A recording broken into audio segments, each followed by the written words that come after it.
Treat Covid करने के लिए आज एक ऐलान हुआ। गूगल ने आज ऐलान किया है कि अगले कुछ सालों में भारत में वो 10 अरब डॉलर का निवेश करेगा।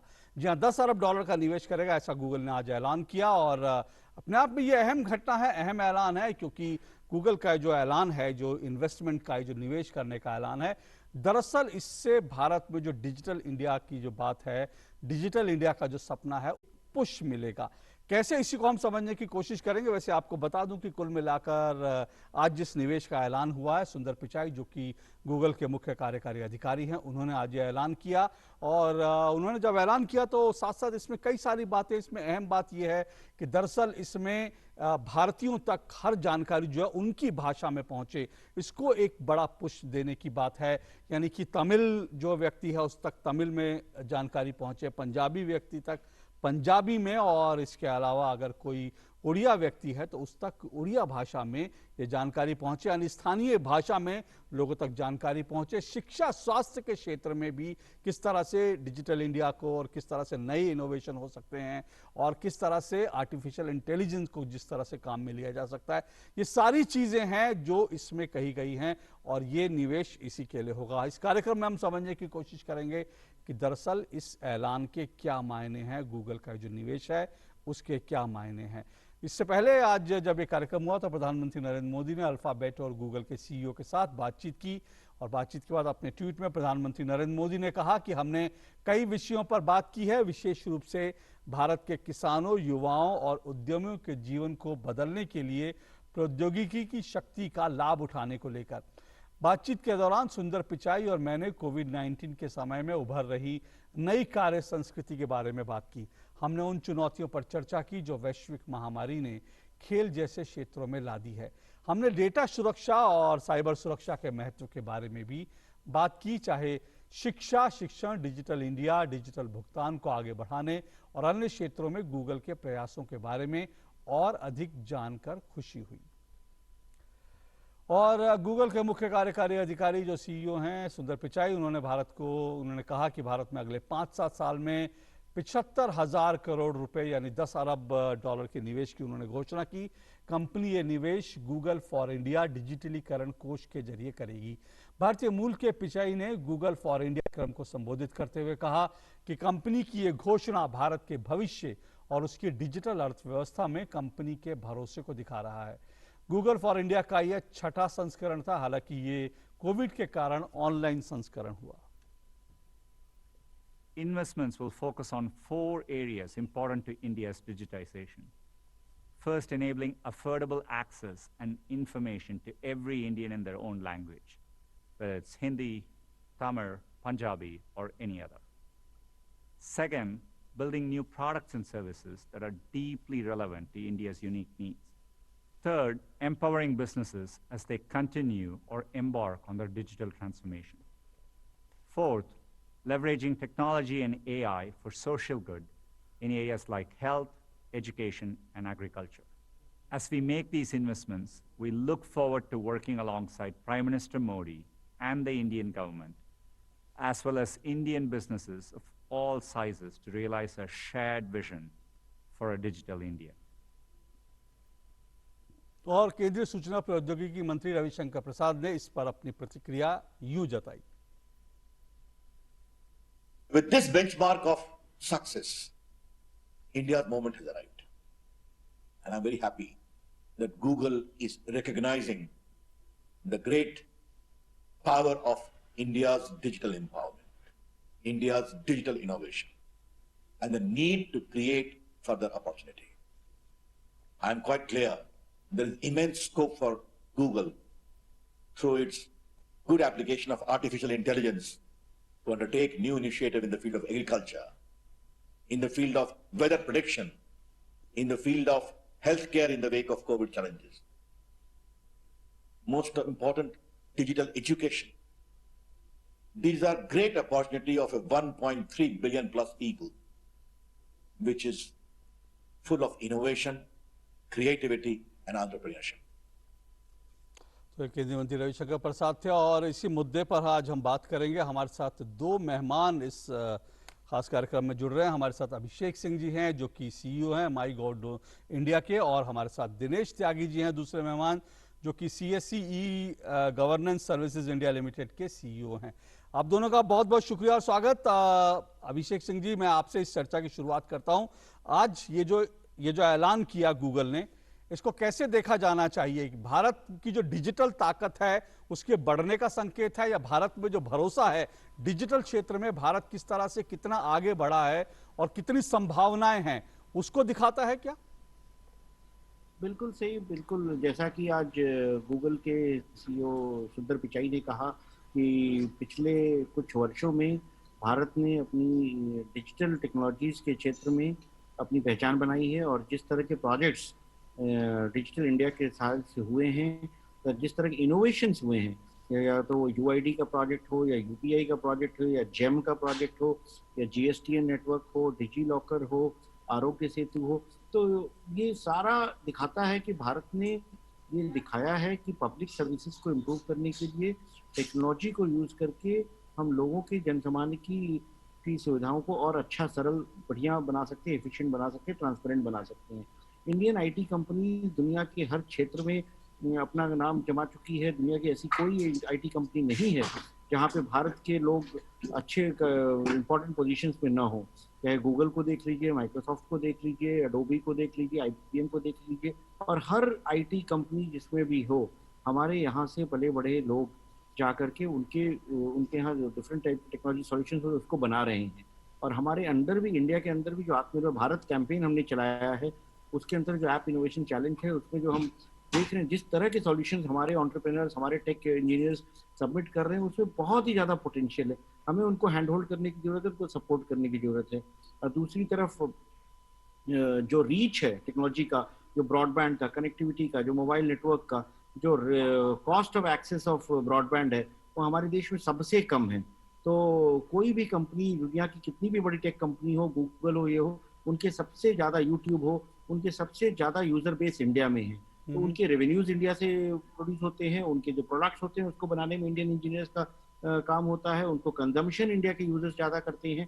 तो इसी को देखते हुए गूगल ने ये इन्वेस्टमेंट का प्लान बनाया है, बट ये इन्वेस्टमेंट इंडिया के पोटेंशियल के लिए बनाया है। वो $10 बिलियन का उपयोग करेंगे, परंतु उनको लाभ इससे कहीं ज़्यादा होगा, because Indian IT industry, Indian digital India के जो एंटरप्रेन्योर्स हैं, उनका पोटेंशियल इससे कहीं ज़्यादा कॉन्ट्रीब्यूट करने का है। जाहिर सी बात है, पोटेंशियल है इसलिए, और जैसा आपने कहा कि इन्वेस्टमेंट होगा, उनको लाभ भी होगा। तो दिनेश त्यागी जी, इसको कैसे देखा जाना चाहिए? क्या ये एक तरह से कह सकते हैं कि भारत एक बड़ा बाजार है, या पोटेंशियल है इसलिए गूगल आ रहा है, या फिर ये विन विन सिचुएशन है दोनों के लिए? अगर वो इन्वेस्ट कर रहे हैं तो हमें भी बहुत कुछ मिल रहा है, क्या इसको ऐसे देखा जाना चाहिए? देखिए, गूगल भारत बहुत बड़ा मार्केट है, इसमें तो कोई दो राय नहीं है। भारत की पॉपुलेशन, आबादी और जोग्राफिकल एरिया के हिसाब से कोई भी अगर भारत में इन्वेस्ट करता है तो they got a phenomenal potential for growth. जैसे कि 6 लाख गांव हैं, 2.5 लाख पंचायत हैं, उनमें चैलेंजेस हैं, अपॉर्चुनिटीज़ हैं, और फिनोमिनल आउटरीच बढ़ाने के लिए, access and affordability of services को एक्सटेंड करने के लिए, जैसे कि भारत सरकार में डिजिटल इंडिया का जो मिशन है कि digitally inclusive society, digitally empowered society, उसको बनाने के लिए अभी बहुत कुछ करना बाकी है। बहुत कुछ हुआ है, बहुत कुछ करना बाकी है, लेकिन अगर हम अपने देश में हर एक गांव में, 6 लाख गांव में एक्सेस पॉइंट क्रिएट करके लोगों को सारी सुविधाएं प्रोवाइड कर सकते हैं जो कि शहरों में लोगों को मिलती है, तो हम लोग डिजिटल डिवाइड को भी दूर करेंगे, और उसके बाद लोगों को वो एम्पावर और एनेबलमेंट करेंगे ताकि वो भी जैसे शहर के लोग रहते हैं उसी तरह की सेवाएं उनको उपलब्ध कराई जा सके। गूगल के इन्वेस्टमेंट में कुछ एरियाज हैं जो उन्होंने मेंशन किया है। एक एरिया गूगल ने अभी कुछ साल पहले कहा था कि वो सारे वर्ल्ड में 25 मिलियन पीपल्स को डिजिटली लिटरेट करेंगे। भारत सरकार भी डिजिटल लिटरेसी का प्रोग्राम कर रही है। प्राइम मिनिस्टर ग्रामीण डिजिटल लिटरेसी का प्रोग्राम शुरू किया गया है। अभी और भी स्कोप है, गूगल के साथ मिलकर के हम प्राइम मिनिस्टर ग्रामीण डिजिटल लिटरेसी को और बढ़ावा दे सकते हैं, और देश में हर एक जगह पर सबको डिजिटली लिटरेट कर सकते हैं। Once they become digitally literate, then the question of getting an access to tools and instrument, वो क्रिएट करने के लिए मोबाइल फ़ोन का पेनिट्रेशन देश में बहुत अच्छा है और सारी सर्विसेज और सारी अनेबलमेंट, चाहे वो एजुकेशन की हो, चाहे हेल्थ की हो, चाहे टेली लॉ की हो, सब मोबाइल से एक्सेस की जा सकती हैं। हमें सिर्फ, और उनका जो एक आज जो अनाउंसमेंट है कि लैंग्वेजेस को प्रमोट करके करेंगे, that will also be a great enabler for equalization and creating digital inclusive society. तो गूगल जो इन्वेस्ट करेगा उसका अपना मार्केट तो बहुत बढ़ेगा, phenomenal growth they will have. Besides it will also help in government of India's vision of creating a digital inclusive society, जिससे हर लोग को सब कुछ सहायता मिलेगी। जैसे कि हम लोग कॉमन सर्विस सेंटर की स्कीम चलाते हैं, देश में 4 लाख कॉमन सर्विस सेंटर्स हैं अगर, और and they are operated and managed by local person. Google ने ये भी अनाउंस किया है कि वो लोकल बिजनेस को भी सपोर्ट करेगी। तो हम अगर 4 लाख पीपल को लोकल ग्रामीण स्टोर बना करके उनको अनेबल कर दें, where they procure goods and also supply goods to local community using technology, can be a great story. तो हमने कोशिश की है, एक CSC ग्रामीण स्टोर लॉन्च किया है, अभी तक 1 लाख से ज़्यादा ग्रामीण स्टोर बनाए गए हैं। हम लोग गूगल से बात करेंगे कि गूगल इन बिजनेस के जो उनका उद्देश्य है ग्रामीण स्टोरों की मदद करे और देश में लोकल बीइंग वोकल जो हमारा है, ग्राम स्वराज और आत्मनिर्भर भारत का जो भारत सरकार का जो सपना है उसको पूरा करने में मदद करे। एक दूसरा स्कोप जो है वो कनेक्टिविटी में है। भारत नेट तो प्रोजेक्ट है कनेक्टिविटी में, वो 2,50,000 पंचायत को कनेक्ट करता है, लेकिन 2,50,000 के बाद जो है, जो गांव है 6 लाख गांव, उसमें बहुत स्कोप है using new technologies and also trying helping commercial business model for sustainable growth. तो गूगल उस स्पेस में भी काम कर सकता है। CSC ने एक CSC वाईफाई चौपाल कंपनी बनाई है जिसमें हम लोग भारत नेट की मदद, भारत नेट को लास्ट माइल तक पहुंचाते हैं, लोग घर में FTTH कनेक्शन देते हैं। अगर हम गांव में हर एक घर में फाइबर टू होम का कनेक्शन दे दें, गुड क्वालिटी इंटरनेट प्रोवाइड कर दें, एक्सेस और टूल दे दें और उनको वो सारी सर्विसेज प्रोवाइड कर दें, तो देश बदलेगा और जो सपना है आत्मनिर्भर भारत और ग्राम स्वराज का जल्दी से पूरा होगा। तो हमें लगता है गूगल और हमारी जो ये रिलेशनशिप है, this will be mutually beneficial for both, largely for India. Of course, we will get huge benefit because of both the technology and the support. Google will also get benefit because के साथ large number of people get associated. जी हाँ, जाहिर तौर पे win win situation है जैसा आप कर रहे हैं। लेकिन अभिषेक जी, इससे पहले कि मैं आगे बढ़ूं, ये जो आज जो ऐलान हुआ है इसमें और क्या क्या चीजें होंगी, उससे पहले मैं एक और सवाल थोड़ा सा हटकर है, लेकिन ये इंपॉर्टेंट इसलिए क्योंकि गूगल इतना बड़ा इन्वेस्टमेंट कर रहा है और हम एक बड़ी बात पिछले कुछ समय से लोकल फॉर वोकल की बात कर रहे हैं, वोकल फॉर लोकल की हम लगातार बात कर रहे हैं। तो जब कभी भी अभी ये सिचुएशन तो विन विन है, लेकिन बहुत सारे लोग, जब ये डिबेट चल रही थी तो बहुत सारे लोग ये भी एक पॉइंट ऑफ व्यू रखते हैं जो कहते हैं कि भाई ये गांव-गांव तक पहुंचने की बात है और ये पूरे सिस्टम को डिजिटल करने की बात है, पूरे भारत को डिजिटल करने की बात है। तो कुछ लोग कहते हैं कि भारत का अपना सर्च इंजन क्यों नहीं है, कुछ लोग ये कहते हैं कि भाई ठीक है, गूगल और बाकी तमाम बड़ी कंपनियों में जो लोग हैं वो भारत के निकले हुए हैं, लेकिन भारत का अपना गूगल अपना सर्च इंजन क्यों नहीं हो सकता। कुछ लोग ऐसे भी आवाज उठाते हैं। तो आज के संदर्भ में आप इसको कैसे देखते हैं, इस सवाल को, इस डिबेट को? देखिए, भारत के पास अपने सर्च इंजन, अपने मोबाइल ब्राउज़र, अपने मैप्स, ये सब बनाने की क्षमता ज़रूर है। और जैसा कि जब प्रधानमंत्री जी ने 4 जुलाई को आत्मनिर्भर भारत के बारे में ट्वीट करके अनाउंस किया था, उसमें भी ये कहा गया था कि ये जो आत्मनिर्भर भारत ऐप इनोवेशन चैलेंज है, जो मेटी ने लॉन्च किया अटल इनोवेशन मिशन के साथ मिलकर, ये 2 पार्ट में किया जाएगा। ट्रैक 1 में उन ऐप्स को 8 कैटेगरीज के लिए गए हैं जो कि ऑलरेडी डेवलप किए गए चुके हैं, जिनको कि 18 जुलाई लास्ट डेट है और 7 अगस्त को जिनके परिणाम घोषित होंगे। और ट्रैक 2 में दूसरे चरण में इसमें जो बड़े सॉल्यूशंस हैं, जैसे गूगल से आपने सर्च इंजन बताया, मोबाइल ब्राउज़र बताया, या फिर मैप्स का सॉफ्टवेयर है, या ट्रांसलेशन सॉफ्टवेयर है, ट्रांसलेशन सॉफ्टवेयर है, वॉइस इनेबल्ड सॉफ्टवेयर है, इलेक्ट्रॉनिक्स में जो सॉफ्टवेयर यूज होता है, उनके लिए चैलेंज लॉन्च किए जाएंगे, जिससे कि हमारे यहाँ की होमग्रोन कंपनियाँ मिल करके कोई ऐसा प्रोडक्ट बनाए जो कि भारतीयों को ट्रांसलेशन करने और एक दूसरे के साथ कम्युनिकेट करने में मदद कर पाए। गूगल ने जो लॉन्च किया है, वो आज जो उनका जो डिटेल्स में जाइएगा तो इनका $10 बिलियन अगले 5 से 7 साल में खर्च करने की योजना है।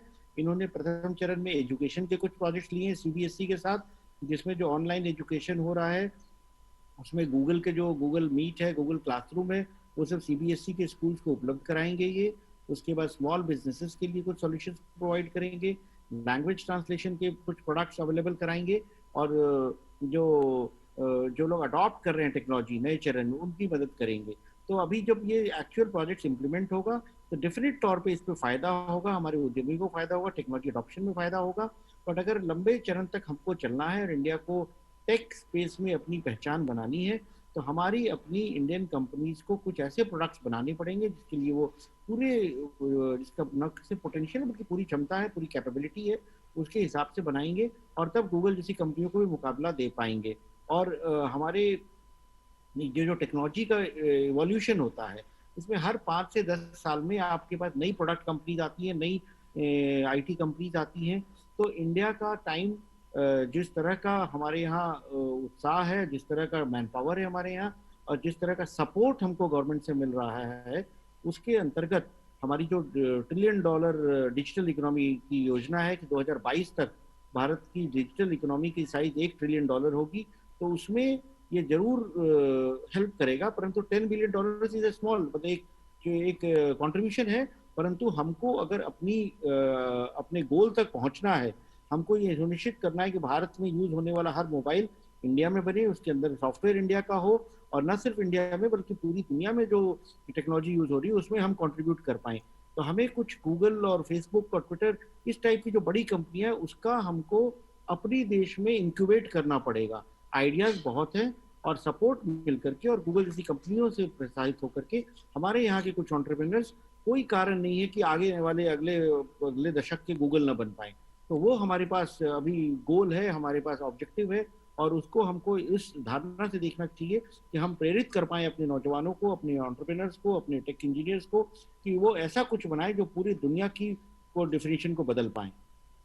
बहुत आपने एक उत्साहवर्धक बात की कि कोई ऐसा शक नहीं होना चाहिए कि भारत अगले दशक का गूगल जो है वो अगला जो है सर्च इंजन भारत का हो। लेकिन दिनेश जी, कुल मिलाकर देखें तो आज जो कुछ ऐलान हुआ उसमें एक बात ये भी है कि जो भारत की यूनिक ज़रूरतें हैं उनके हिसाब से प्रोडक्ट्स और सेवाएं शुरू करने की बात है। आपने इससे पहले कहा कि 6 लाख गाँव तक पहुँचने की बात है कि, और उनकी भाषा में वहाँ तक पहुँचा जाए। तो ये सब जो है, इस तरह के क्या यूनिक प्रोडक्ट्स हो सकते हैं, क्या यूनिक सेवाएं हो सकती हैं जो भारत की ज़रूरतों के हिसाब से, और भारत में जब हम डिजिटल भारत की बात करते हैं तो आज जो भारत की सबसे आवश्यक चीज़ें हैं उनको आप कैसे आइडेंटिफाई करते हैं?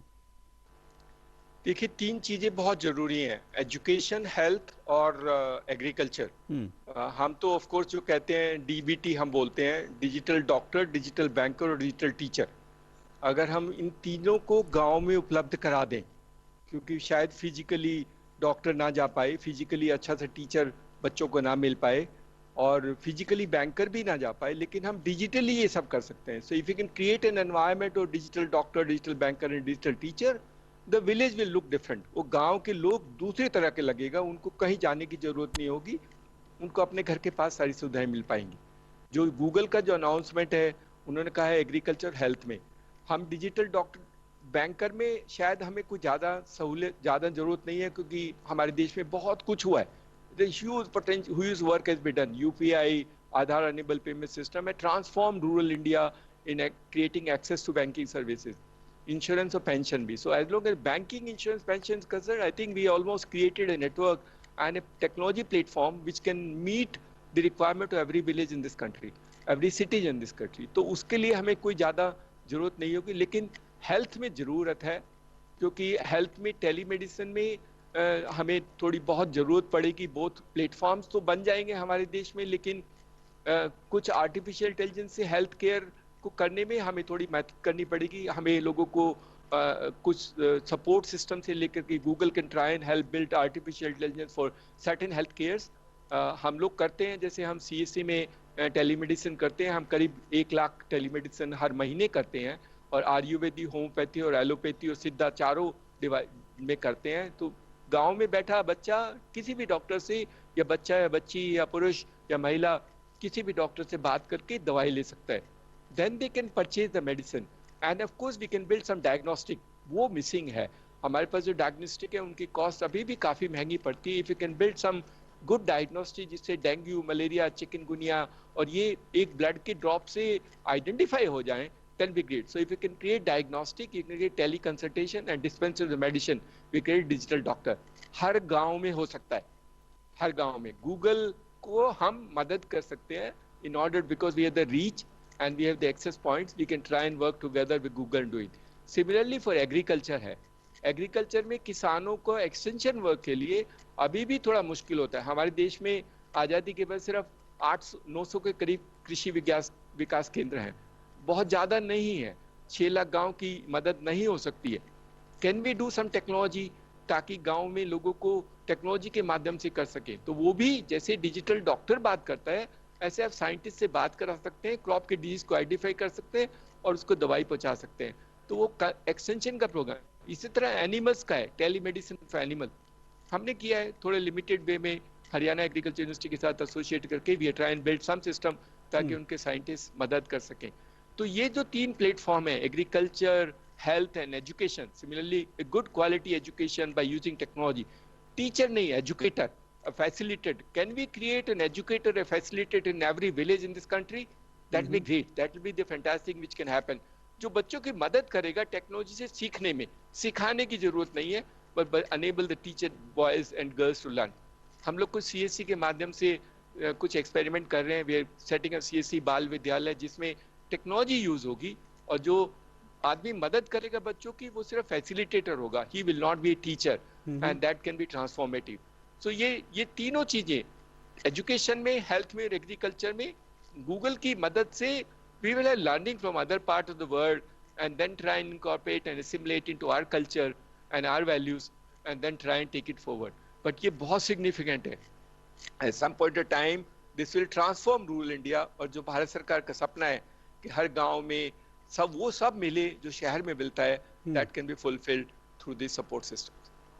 बड़ी एक महत्वाकांक्षी बात है जो आपने कही कि हर गांव में वो सब कुछ मिले जो शहर में मिले. क्या तकनीक से, क्या इस तरह की तकनीक से वो संभव है, ये एक बड़ी बात है. अभिषेक जी, आप कैसे देखते हैं अगले 4-5 साल में ये योजना जब पूरी अनफोल्ड होती है, आगे बढ़ती है, तो आपका विजन क्या है कि किस तरह का परिवर्तन जो है, किस तरह के चेंजेस जो हैं ग्राउंड पर दिखाई देंगे या दे सकते हैं, या देने की जो दे जिसकी हम उम्मीद कर रहे हैं, खास करके जिन 3 क्षेत्रों का जिक्र किया त्यागी साहब ने. उन्होंने कहा कि शिक्षा, उसके अलावा कृषि और साथ साथ स्वास्थ्य. मैं बिल्कुल सहमत हूँ जो डॉक्टर दिनेश त्यागी जी ने कहा. और शिक्षा हो, स्वास्थ्य हो, कृषि हो, एग्रीकल्चर हो, इसमें बहुत ज़्यादा पोटेंशियल है. हमारे जो कॉमन सर्विस सेंटर्स हैं जिसको त्यागी जी चला रहे हैं विगत कई वर्षों से, उन्होंने एक रिवॉल्यूशन सा खड़ा कर दिया है. और जिस तरह का सर्विसेज CSCs के माध्यम से हमारे ग्रास रूट्स लेवल तक मिल रहा है, वो एक फिनोमिनल चीज़ है. जो आज हमें आवश्यकता है, जो गैप है, कि जैसे एग्रीकल्चर की जैसे इन्होंने एग्जांपल लिया, तो एग्रीकल्चर में आज हमारे पास लैंड रिकॉर्ड जो है, जो जमीन के डेटा है, वो सारा डिजिटाइज है. सॉइल हेल्थ हमारे देश में सारा डेटा डिजिटल फॉर्मेट में है. हमारे देश में वेदर का IMD के सैटेलाइट्स जो इसरो ने लॉन्च किया है, तो वेदर का पूरा डेटा डिजिटाइज है. क्रॉप हिस्ट्री हमारे यहाँ डिजिटाइज है. तो अब ये इन सब चीज़ों को समावेश करके टेक्नोलॉजी के माध्यम से कब बारिश होगी, कब नहीं होगी, इसके हिसाब से फार्मर को उसके मोबाइल पर उसकी भाषा में एग्रीकल्चर एडवाइजरी दी जा सकती है कि उसके जमीन की जो टाइप है, सॉइल टाइप है, उसके हिसाब से उसको किस चीज की बुआई करनी चाहिए. उसको धान लगाना चाहिए, बाजरा लगाना चाहिए, गेहूं लगाना चाहिए, या सब्जी की खेती करनी चाहिए, या कुछ और. तो ये जो साइंटिस्ट लोगों की जो कलेक्टिव नॉलेज है, जो कृषि विज्ञान केंद्र लिमिटेड है, जो 800-600 की संख्या तक नहीं है, बट टेक्नोलॉजी क्या करती है, इसके रीच को हर जगह पहुंचा सकती है. और ये जो एडवाइजरी है, ये कृषि विशेषज्ञों की फार्मर को फोन पर उसकी भाषा में दी जा सकती है. क्योंकि हम ये नहीं एक्सपेक्ट कर सकते हैं कि फार्मर किसी वेबसाइट पे जाएगा या ऐप डाउनलोड करेगा, उसको फोन पे आनी चाहिए एडवाइजरी की फलाने दिन बारिश होने वाली है, उसको फसल लगा लेनी चाहिए, या खाद कब डालना चाहिए, कितनी क्वांटिटी में डालना चाहिए. और जो खाद बीज की सुविधा है, ये ई-कॉमर्स के माध्यम से उसके खेत पे मिलनी चाहिए, उसको कृषि का ऋण मिल जाना चाहिए इसके बाद जो इंटरलिंक होगा. तो जो आज हम लोग एक एंटरप्राइज आर्किटेक्चर फ्रेमवर्क की बात कर रहे हैं, इसके तहत यह सब संभव है. और अगले कुछ वर्षों में ये जरूर पॉसिबल हो पाएगा, जिससे हमको फार्मर की जो इनपुट कॉस्ट है वो घटेगी, उसकी जो आउटपुट है, जो उसकी इनकम है, वो बढ़ेगी. इसी तरह हेल्थ के क्षेत्र में जो नेशनल डिजिटल हेल्थ मिशन का काम हो रहा है, जो नेशनल डिजिटल हेल्थ ब्लूप्रिंट बना है, उसके तहत आज ये संभव होगा कि हर व्यक्ति का इलेक्ट्रॉनिक हेल्थ रिकॉर्ड बन जाए, जो एक डिजिटल लॉकर में स्टोर्ड हो, और अगर कोई व्यक्ति कोई अपनी परीक्षण कराता है एम्स में और कोई कराता है मान लीजिए किसी अपने गांव के सब सेंटर में ब्लड टेस्ट कराता है, एक्सरे कहीं कराता है, सिटी स्कैन कहीं कराता है, ये सब वो किसी और अस्पताल में डॉक्टर को अपनी कंसेंट के माध्यम से दे पाएगा। तो टेलीमेडिसिन, एजुकेशन, एग्रीकल्चर, और इसमें बस एक आयाम मैं और डालना चाहूंगा स्किल डेवलपमेंट का। स्किल डेवलपमेंट टेक्नोलॉजी के प्रयोग से काफी हद तक किया जा सकता है, लोकल लैंग्वेज में किया जा सकता है, जिससे कि हम लोग काफी कुछ इस दिशा में आगे बढ़ पाएंगे। जी त्यागी जी, बहुत संक्षेप में, मैं सिर्फ 1 मिनट मेरे पास समय है, सिर्फ संक्षेप में आपसे सिर्फ इतना जानना चाहता हूं, जो आपने कहा कि बिजनेस को भी एम्पावर करने में एक बहुत हेल्पफुल रहेगा, उसको आप उस विजन को कैसे देखते हैं? सारे जो छोटे, हमारे देश में 6 करोड़ के करीब स्मॉल एंड मीडियम एंटरप्राइज हैं, उससे ज़्यादा हैं। तो अगर उन सबको, अभी वो ट्रेडिशनल वे में वर्क करते हैं, लॉजिस्टिक इश्यूज हैं, सप्लाई चेन मैनेजमेंट के इश्यूज हैं, टेक्नोलॉजी के माध्यम से इसकी एफिशिएंसी हम बढ़ा सकते हैं। और गांव से जो मटेरियल होता है उसका प्रोक्योरमेंट का अभी उनको बेचने में मुश्किल होती है। फॉर्चुनेटली भारत सरकार ने एपीएमसी को अबॉलिश किया है, that's a great thing which has happened. और आप देखेंगे कुछ साल में किसान को, अभी हमने जो प्लेटफॉर्म बनाया है, हमने त्रिपुरा के पाइनएप्पल को भेज दिया हमने दुबई में, और litchi from Bihar was sent to London, but that was possible because of the technology. So we are building technology, इसमें कुछ भी सपोर्ट करके we can try and create really phenomenal. तो जो सपना था कि फार्मर की इनकम दुगनी होगी, वो पूरा हो सकता है टेक्नोलॉजी इंटरवेंशन से। With some reforms in the regulatory regimes, it is possible to try and transform rural India. जी बिल्कुल, ट्रांसफॉर्म हो सकता है रूरल इंडिया इस सपने से और आज के जो ऐलान है उससे, और अपने आप में बहुत बड़ा, बहुत महत्वपूर्ण आज का ये ऐलान है। और जैसा कि हमने कहा कि अगले कुछ समय में इसका असर दिखने लगेगा, क्योंकि ये पूरा निवेश जो है वो अगले कुछ सालों में ये निवेश होगा। बहुत बहुत शुक्रिया अभिषेक सिंह जी और दिनेश त्यागी जी, आपका हमारे साथ इस कार्यक्रम में जुड़ने के लिए बहुत बहुत शुक्रिया आपका। तो ये हमारे आज के खास मेहमानों के साथ हम गूगल के आज के ऐलान के संदर्भों और इसके मायनों को समझने की कोशिश कर रहे थे। फिलहाल इस कार्यक्रम में इतना ही, इजाज़त दीजिए, नमस्कार।